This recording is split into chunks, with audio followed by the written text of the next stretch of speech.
to address what is quite clearly fake news. The story in The Atlantic has been categorically debunked by eyewitnesses and contemporaneous documents.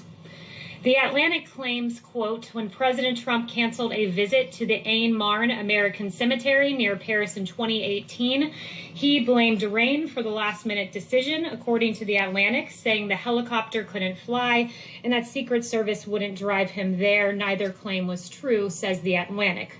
That has been debunked.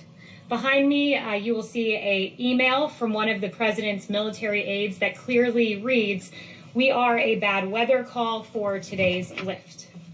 The Atlantic reporting is based on 4 cowardly anonymous sources who probably do not even exist. Meanwhile, within hours, 10 sources, 10, went on the record debunking these lies, 8 with firsthand knowledge, stating on the record one common truth, that this story is false. It never happened. Adding to the 8 that were previously counted, I'm bringing you 2 new ones. One is from Derek Lyons, Staff Secretary and Counselor to the President, who says this: I was with the President the morning after the scheduled visit. He was extremely disappointed that arrangements could not be made to get him to the site and that the trip had been canceled.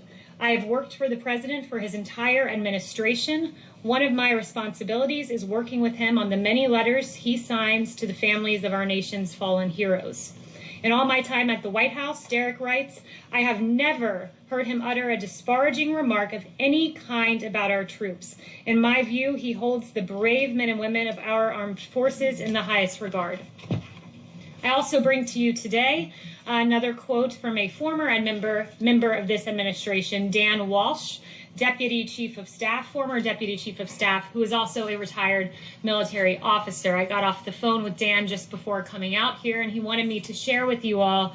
I can attest to the fact that there was a bad weather call in France and that the helicopters were unable to safely make the flight. Overall, the President's support and respect for our American troops, past and present, is unquestionable. And Dan recounted to me several events he went on with the President, like a World War II veteran who flew with the President on the helicopter in Normandy, visits the President had with our wounded warriors, special ops teams who came to the Oval Office, including the team that got al-Baghdadi, and they brought along Conan, the dog, as well.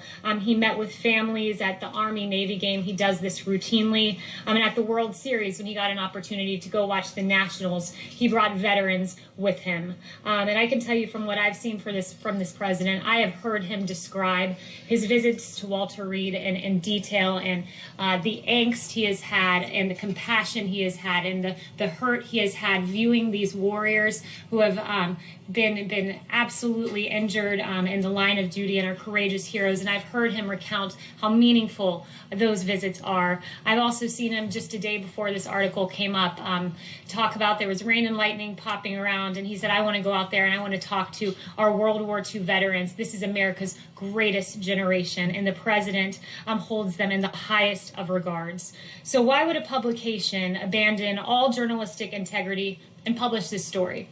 It's because the liberal activists at the Atlantic are uninterested in the truth, and they are only interested in peddling conspiracy-laden propaganda. Because here is the one truth. No one, and I mean no one, loves and cares for our servicemen and women as much as President Donald J. Trump. Thank you.